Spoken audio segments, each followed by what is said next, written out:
Welcome back, everyone.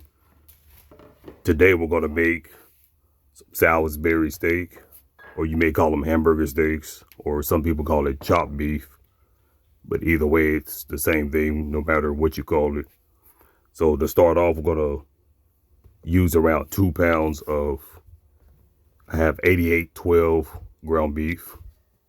I'm going to use breadcrumbs, egg, flour, garlic powder, onion powder. I'm also going to use seasoned salt, black pepper. So the first thing you want to do is get you a large bowl and put your ground beef in there. And then you're going to start to season your ground beef.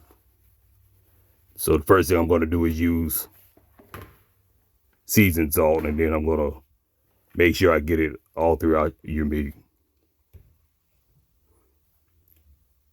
I'm also going to season it with onion powder, as well as garlic powder as well. And when you do this, just mix it throughout your meat thoroughly.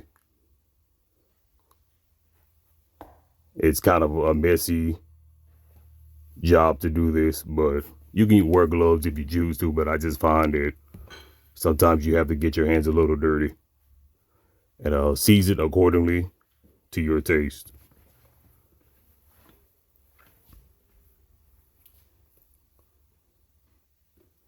We can't forget the black pepper, because the black pepper was going to add the little amount of kick that we need to this dish.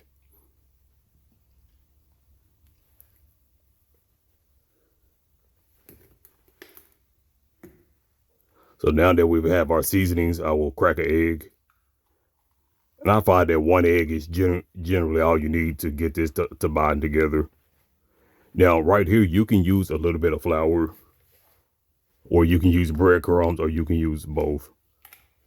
I find that when I use breadcrumbs as well as a little bit of flour, I find that combination works extremely well to bind it together. But if you do not have breadcrumbs, you can just use flour. You have to use whatever works.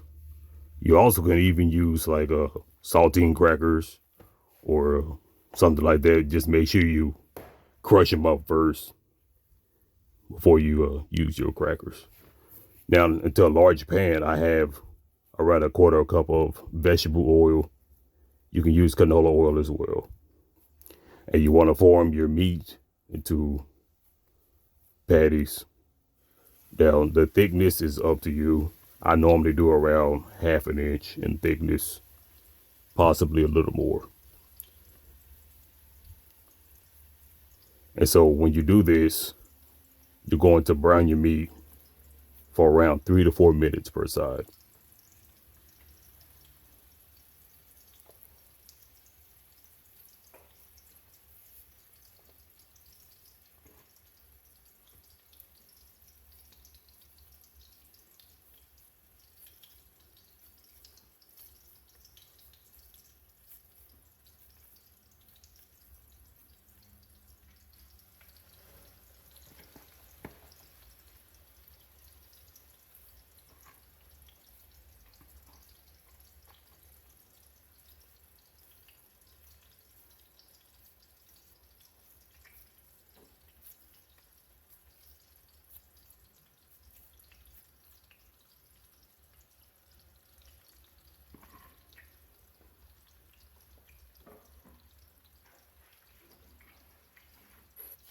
Now, when we brown our ground beef, you want to go to a medium heat. You can start off with a higher heat, but always adjust it to medium to make sure we don't burn our meat. Now, while our meat is browning, I'm going to show you how we make a brown gravy. So we're going to use beef broth, and there's around 2 cups of beef broth.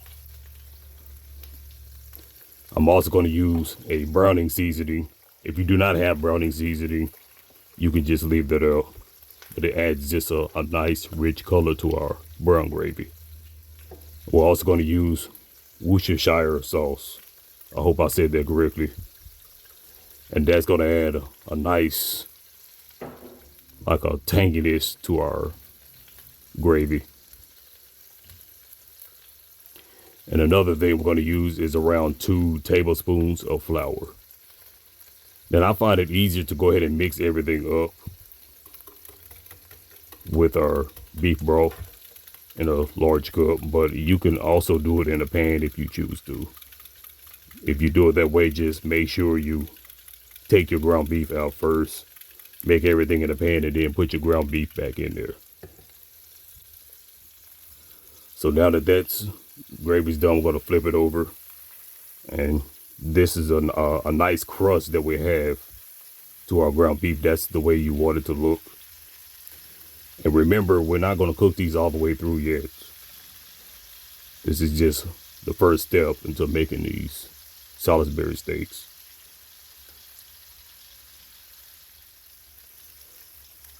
Now that we have them brown, what I'm going to do now is take them out of the pan and put them on a plate, and then we're going to set those aside.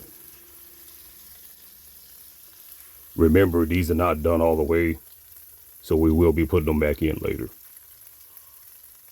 Now that we have our oil still going, I'm going to add around half of an onion that I chopped up.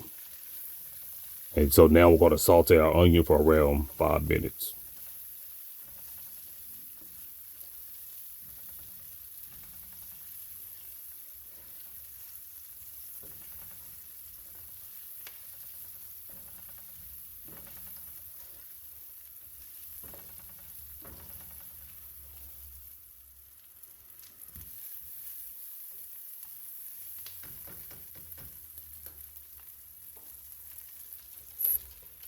Now that we have our onions around where we want them, we'll reduce our heat, and then we'll pour our gravy mixture into our pan.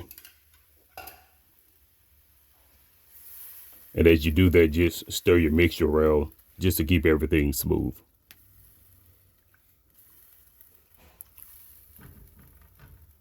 So now that we have our mixture back in, we're going to put our meats back into our mixture. And this is a very important step because you want your meat to cook with the gravy. That's what's going to make our meat full of flavor. It's also going to make it very tender tasting.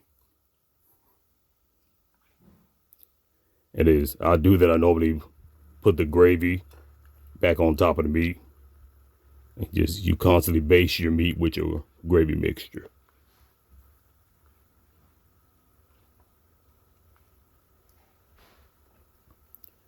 Now, once we get it started, we'll go ahead and cover that up, and we're going to let it cook for around 20 to 30 minutes.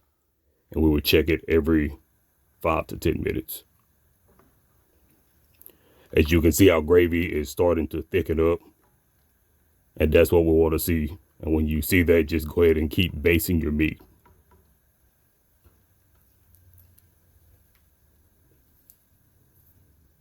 Okay, now we see our meat is done. I'm going to serve this along some mashed potatoes and green beans. This also goes with steamed rice or any other side dish you may like, roasted vegetables. And then we're going to spoon the gravy on top of our meat as well as our potatoes. This is another quick, simple meal that your whole family will love. Like, subscribe, and leave me a comment.